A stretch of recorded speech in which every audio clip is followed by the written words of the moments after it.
समय। हम सब रोज घड़ी देखते हैं, है ना? लेकिन ये जो टिक टिक की आवाज है, ये सिर्फ कुछ सेकंड्स नहीं बता रही है। इसके पीछे मानव सभ्यताओं के सर्वाइवल और उनके इवोल्यूशन की एक बहुत ही जबरदस्त महाकाव्य जैसी कहानी छुपी है।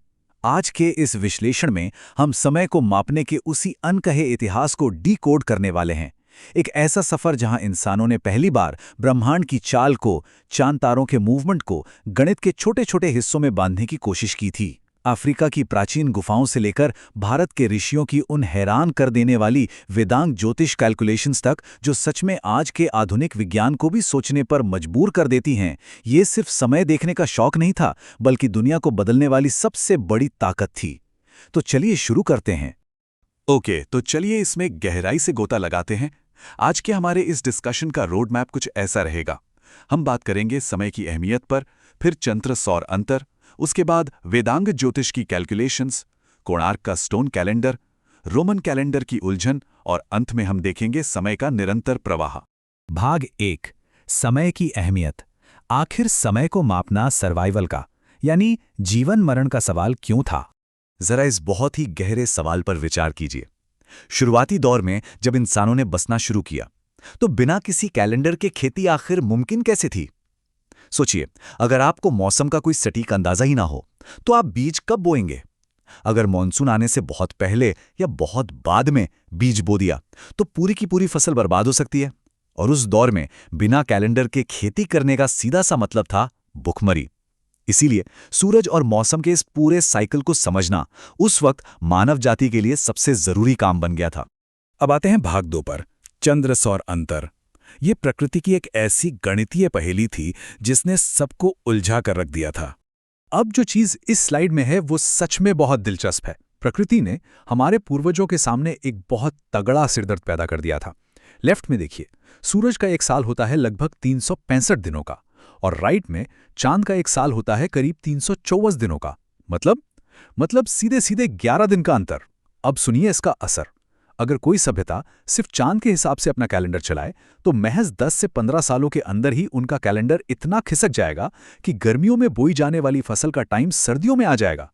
इस 11 दिन के अंतर ने उस वक्त कृषि चक्र को पूरी तरह से अस्त-व्यस्त कर दिया था। और यहीं से जुड़ता है हमारा तीसरा भाग, वेदांग ज्योतिष की कैलकुलेशंस, ऋषि लगद का समाधान। करीब 1500 ईसा पूर्व में जब दुनिया इस उलझन से जूझ रही थी, तब भारत में महर्षि लगद ने इसका एक बेहद शानदार और ऑर्गेनिक तरीका खोज निकाला। और वो समाधान क्या था? वो था अधिक मास। महर्षि लगद ने एक बिल्कुल ही अलग अप्रोच अपनाई।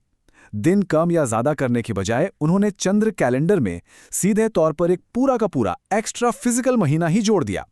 जब भी चांद और सूरज के कैलेंडर के बीच का फासला बढ़ता, तो ये अतिरिक्त अधिक मास आकर दोनों को फिर से एकदम परफेक्टली अलाइन कर देता था। इसका नतीजा ये हुआ कि ऋतुएं और मौसम हमेशा अपने सही और तय समय पर ही आते थे।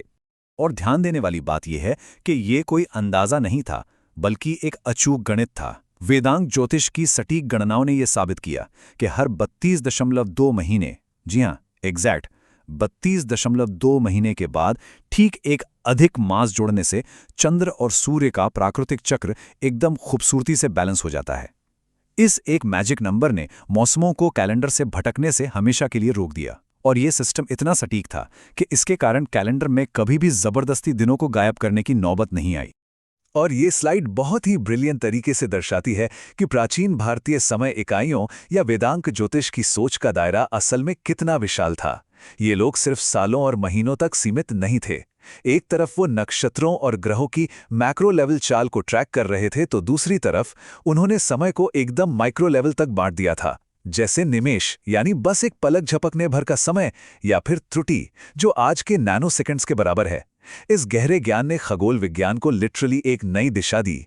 अब बढ़ते हैं भाग 4 की तरफ, कोणार्क का स्टोन कैलेंडर। क्योंकि ये सारी प्राचीन सटीकता और गणितीय गणनाएं सिर्फ ताड़पत्रों या कागजों तक ही सीमित नहीं रही। 13वीं शताब्दी में बना कोणार्क का सूर्य मंदिर इसका एक जीता जागता फिजिकल सबूत है। इस मंदिर को एक भव्य रथ के रूप में डिजाइन किया गया है, जिसमें 24 विशाल पहिए लगे हैं। ये 24 पहिए साल के 12 महीनों को रिप्रेजेंट करते हैं। लेकिन असली हैरानी की बात यह है कि ये कोई आम सजावटी पत्थर नहीं है। ये पहिए दुनिया के सबसे सटीक सन डायल यानी धूप घड़ी की तरह काम करते हैं। और इस धूप घड़ी को पढ़ना अपने आप में एक अद्भुत विज्ञान है। देखिए, हर पहिए में 8 बड़ी तीलियां यानी स्पोक्स हैं, जो दिन के 8 प्रहरों को यानी 3-3 घंटे के इंटरवल को दिखाती हैं। इसे घड़ी की उल्टी दिशा में यानी एंटी क्लॉकवाइज पढ़ा जाता है।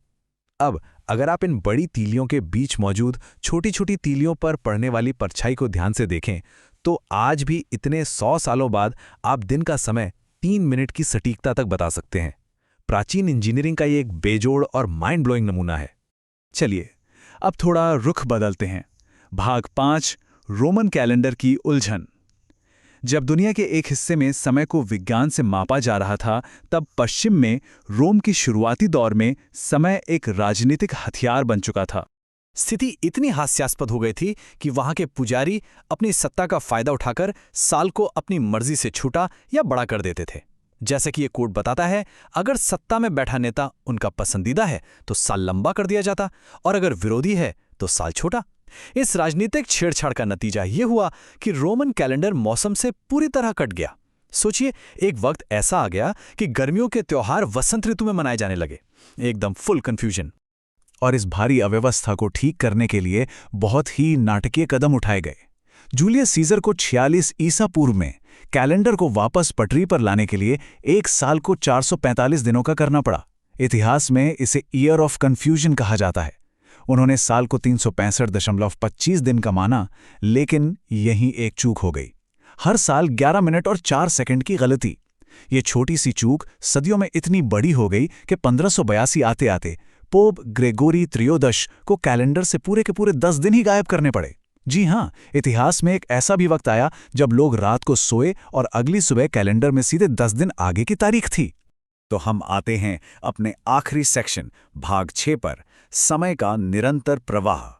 ये सारी घटनाएं हमें दिखाती हैं कि दुनिया भर की सभ्यताओं ने समय की पहेली को अपने अपने तरीके से सुलझाया। तो इस पूरे विश्लेषण का सबसे क्रूशियल पॉइंट ये है कि आज के आधुनिक दौर में हम एटॉमिक घड़ियों का इस्तेमाल करते हैं जो नैनो सेकंड्स में समय मापती हैं। पूरा ग्लोबल ट्रेड और हवाई जहाज इन्हीं पर चलते हैं। लेकिन इसके बावजूद आज भी दुनिया की एक बहुत बड़ी आबादी अपने कृषि चक्रों, त्योहारों और सांस्कृतिक आयोजनों के लिए उन्हीं प्राचीन लूनी सोलर यानी चंद्र सौर गणनाओं पर निर्भर करती हैं। आज भी हम एक साथ 2 बिल्कुल अलग अलग टाइम सिस्टम्स में जी रहे हैं। समय बहता रहता है और इंसान इस महासागर में तैरने वाले मुसाफिर हैं जो महीनों को नाम दे रहे हैं और अपना इतिहास रच रहे हैं। सच में जब भी हम कैलेंडर देखते हैं तो वो सिर्फ एक तारीख नहीं होती, बल्कि वो मानव सभ्यता के सबसे बड़े संघर्ष की कहानी कहता है। तो अगली बार जब आप किसी घड़ी की सुइयों को टिक टिक करते हुए देखें तो जरा सोचिएगा, क्या उसमें आपको उन प्राचीन ऋषियों, गणितज्ञों और कारीगरों की सदियों पुरानी मेहनत सुनाई देती है? इसी विचार के साथ आज का हमारा ये विश्लेषण यहीं समाप्त होता है।